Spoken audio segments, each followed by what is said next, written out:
എല്ലാവർക്കും നമസ്കാരം. അപ്പോൾ ഇപ്പം എന്തായല്ലേ, ഉദാഗവ ഇങ്ങനെ പരിഹസിക്കുന്ന ആൾക്കാർക്കും അതുപോലെ തന്നെ കുരു പൊട്ടി ഒലിക്കുന്ന ആൾക്കാർക്കും ഉള്ളൊരു വീഡിയോ ആണിത്. കാരണം സുരേഷ് ഗോപി സാറ് തോക്കും തോക്കും തോക്കും എന്ന് പറഞ്ഞ് വീരവാദം ഇളക്കി ഒരുപാട് ആൾക്കാരുണ്ട്.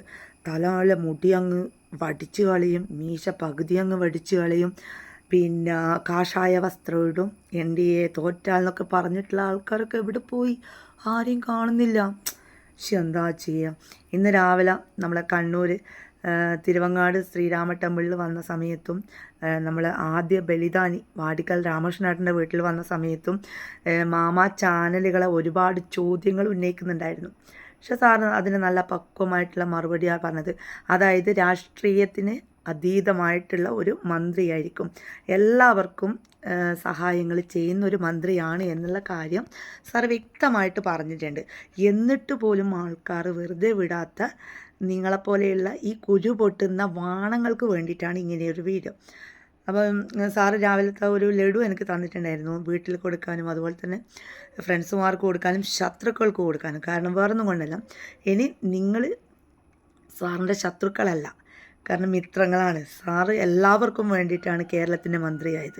കേന്ദ്രമന്ത്രിയാണെങ്കിലും സാറിന് ഏത് സമയം പോയിട്ട് ആരോടെങ്കിലും ഒന്ന് ചോദിച്ചിട്ടുണ്ടെങ്കിൽ സാർ അതിന് മറുപടി കൊടുക്കാറുമുണ്ട്, സാറ് വേണ്ടുന്ന സഹായങ്ങൾ ചെയ്യാറുമുണ്ട്, അല്ലേ? ആ മനുഷ്യന് ഒരുപാട് ദ്രോഹങ്ങൾ ദ്രോഹിച്ചിട്ടും നിങ്ങൾക്കൊന്നും മതിയാകുന്നില്ല സുഹൃത്തുക്കളെ. ആ എന്താ പറയേണ്ടത്? നമുക്ക് ആ വീഡിയോ കണ്ടിട്ട് തിരിച്ചു വരാം. ഓക്കെ ഓക്കെ കേരള സ്റ്റേറ്റ് ഒന്ന് കണ്ടോട്ടെ. അല്ല, കേരള സ്റ്റേറ്റ് കുറേ സാറ് ചീത്ത പറഞ്ഞല്ലേ.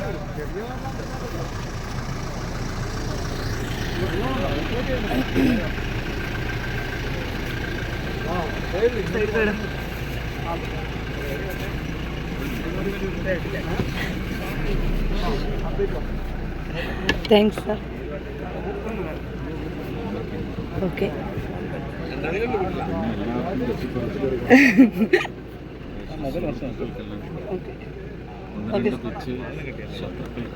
ഓക്കെ തീർച്ചയായിട്ടും ഞാനതാ കേരള സ്റ്റേറ്റിൻ്റെ വണ്ടി എടുത്തത്. നിങ്ങൾ കണ്ടല്ലോ ആ വീഡിയോ. അപ്പോൾ ഇങ്ങനെ കുരു പൊട്ടിക്കുന്ന ആൾക്കാരോട് എനിക്ക് പറയാനുള്ളത്, നിങ്ങൾ ഒരു കാര്യം ചെയ്യും, എന്തിനും ഏതിനും ഇങ്ങനെ കുരു പൊട്ടിക്കുന്നത് നിങ്ങൾ പിണറായി വിജയൻ്റെ മേലെ തീർക്കുക, അല്ലേ? അയാൾ അഴിമതി ഒരുപാട് കാര്യങ്ങൾ ഇപ്പം ചെയ്യുന്നുണ്ട്, അഴിമതിയായിട്ടും അതുപോലെ തന്നെ ഒരുപാട് ഇല്ല കഥകൾ ഒരുപാടുണ്ട്, അല്ലേ?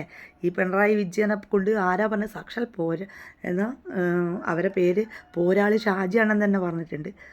എന്താ ചെയ്യുക, അഴിമതിയിൽ മുങ്ങിയത് കൊണ്ടാണ് വോട്ട് പോയതെന്നൊക്കെ. അപ്പോൾ ഇതിനും മറുപടിയൊന്നുമല്ല. പക്ഷേ BJPക്കാർ എന്ത് ചെയ്യുന്നെങ്കിലും അതിന് നാലാൾ അതില്ലാത്തതായിട്ട് ചിത്രീകരിക്കാൻ നിങ്ങളെ കഴിഞ്ഞിട്ടേ ബാക്കിയുള്ള അന്തങ്ങളെ. സ്വന്തം കാര്യം സിന്ദാബാദ് ആദ്യം നോക്കുക, സ്വന്തം കാര്യം നോക്കുക. പോരാളി ഷാജിയാണ് നിങ്ങൾക്ക് വേണ്ടിയിട്ട് ഒരുപാട് പോസ്റ്ററൊക്കെ ഇട്ടിട്ടുണ്ടായിരുന്നല്ലോ, അല്ലേ? CPMകാർക്കൊക്കെ വേണ്ടിയിട്ട്. എവിടെ പോയി? EP ജയരാജൻ തന്നെ അല്ല, MV ജയരാജൻ തന്നെ പറയുന്നുണ്ട്, ഞങ്ങൾ തോക്കാൻ കാരണം ഇങ്ങനെയുള്ള സൈബർ ഗുണ്ടകളാണെന്നൊക്കെ ആണല്ലോ. അപ്പോൾ ഇതിന് നിങ്ങൾക്ക് എന്തെങ്കിലും മറുപടി ഉണ്ടെങ്കിൽ ഇതിൻ്റെ അടിയിൽ വന്നിട്ട് കമൻ്റ് ഇട്ടിട്ട് കുരു പൊട്ടിച്ചിട്ട് അങ്ങ് പോയിക്കൂടാ. അത്രേ രക്ഷയിലും വേറെ രക്ഷയില്ല. ഓക്കെ, അപ്പോൾ ഇന്ന് ഇത്ര മതി, ബാക്കി നമുക്ക് നാളെ കാണാം.